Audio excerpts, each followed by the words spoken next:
मेरे प्यारे बच्चों, ध्यान से सुनो मेरी बात। बोलना एक कला है और हर शब्द में एक शक्ति छिपी होती है। तुम्हारे शब्द किसी के दिल को सुकून भी दे सकते हैं और किसी के मन को तोड़ भी सकते हैं। इसलिए हमेशा सोच समझकर बोलो, क्योंकि शब्द वापस नहीं आते। एक बार जो वचन मुख से निकल जाए वो हवा में घुलकर किसी के दिल में उतर जाता है। अगर वो वचन प्रेम भरा हो तो वो दिल को छू लेता है, पर यदि उसमें कटुता हो तो वो दिल को घायल कर देता है। बच्चों, मैं हमेशा कहता हूँ, प्रेम ही ईश्वर है और ईश्वर ही प्रेम है। अगर तुम्हारे शब्दों में प्रेम है तो वे अपने आप ही भक्ति बन जाते हैं।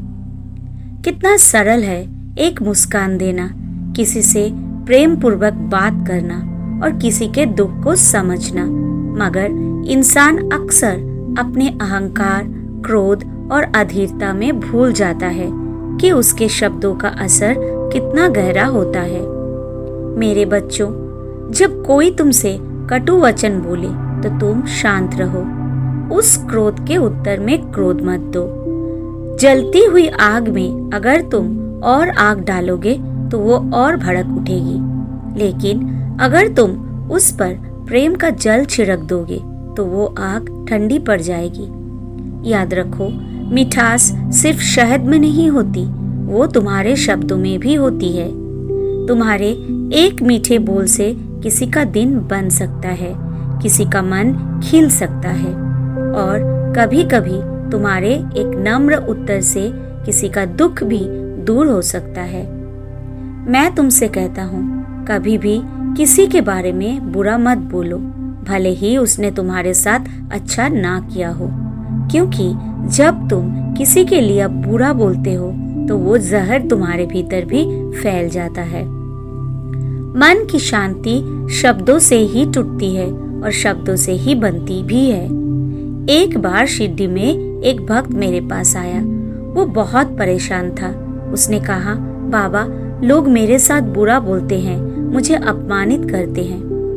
मैंने मुस्कुराकर कहा, बेटा, जब कोई तुम्हें बुरा कहे तो उसे अपने ऊपर न लो। वो शब्द हवा में उड़ जाने दो। अगर तुम उन्हें पकड़ लोगे तो वे तुम्हें चोट देंगे। वो भक्त कुछ क्षण चुप रहा, फिर बोला, तो बाबा, क्या मैं कुछ उत्तर ना दूं? मैंने कहा, उत्तर दो, पर प्रेम से, क्योंकि प्रेम से दिया गया उत्तर सबसे कठोर दिल को भी पिघलता है। बच्चों, कभी कभी एक नम्र शब्द किसी घायल आत्मा के लिए औषधि बन जाता है।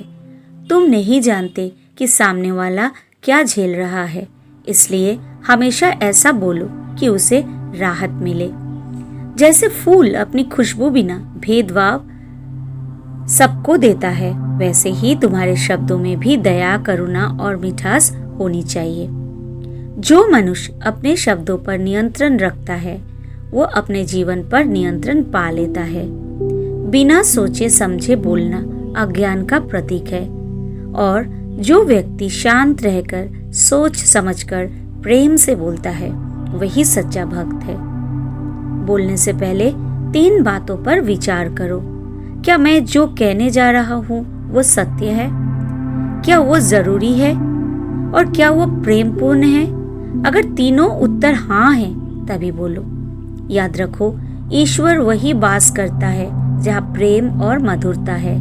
कटुवचन, चुगली और क्रोध के शब्द तुम्हारे पुण्य को नष्ट कर देते हैं। जैसे एक बूंद जहर पूरा दूध बिगाड़ देती है, वैसे ही एक कठोर शब्द तुम्हारे सभी शुभ कर्मों को मुरझा सकता है। मेरे प्यारे बच्चों, जीवन में ऐसा प्रयास करो कि तुम्हारे होठों से निकले हर शब्द किसी के लिए आशीर्वाद बन जाए। बोलो तो ऐसा कि कोई तुम्हें सुनकर शांति महसूस करे। तुम्हारे शब्द किसी की हिम्मत बने, किसी का सहारा बने।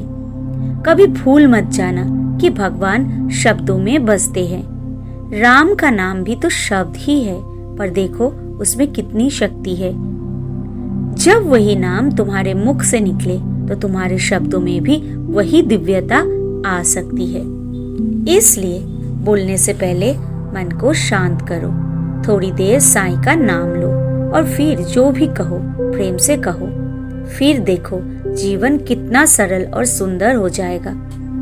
बच्चों, मैं हमेशा तुम्हारे साथ हूँ, तुम्हारे शब्दों को सुनता हूँ, तुम्हारे भावों को समझता हूँ। जब तुम किसी को प्रेम से बोलते हो, मैं तुम्हारे पास मुस्कुराता हूँ, और जब तुम क्रोध से बोलते हो, मैं तुम्हें रोकने की कोशिश करता हूँ, क्योंकि मैं नहीं चाहता कि मेरे बच्चे अपने शब्दों से किसी को दुख दे।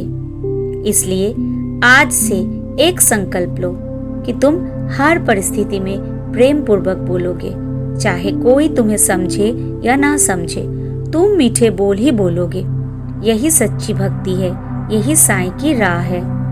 याद रखो, तुम्हारे शब्द तुम्हारा परिचय देते हैं, तुम्हारा संस्कार बताते हैं और तुम्हारे भीतर के ईश्वर को प्रकट करते हैं। इसलिए सदा प्रेम से बोलो, दया से बोलो और हर वचन को प्रार्थना बना दो।